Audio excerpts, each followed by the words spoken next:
குமரி மாவட்டத்தில் கனமழை எச்சரிக்கை. பொதுமக்கள் பாதுகாப்பாக இருக்க மாவட்ட ஆட்சியர் சேதர் அறிவுறுத்தல்.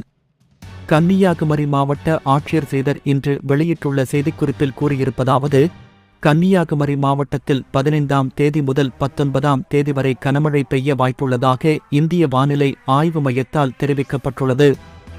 எனவே கனமழை எச்சரிக்கையினை கருத்தில் கொண்டு உயிர் சேதம், பொருள் சேதம் ஏற்படாத வண்ணம் ஆற்றின் தாழ்வான பகுதிகளில் வசிக்கும் பொதுமக்கள் தகுந்த முன்னெச்சரிக்கையுடன் பாதுகாப்புடன் இருக்கவும், மின்சாதனங்களை கவனமாக கையாளவும், மாலை நேரங்களில் மரங்கள், மின்கம்பங்கள், நீர்நிலைகள் அருகில் செல்ல வேண்டாம் எனவும், மழைக்காலங்களில் நீர்நிலைகளில் நீரின் வரத்து அதிகமாக வர வாய்ப்புள்ளதால் பொதுமக்கள் நீர்நிலைகளில் குளிக்கச் செல்ல வேண்டாம் எனவும் அறிவுறுத்தப்படுகிறது.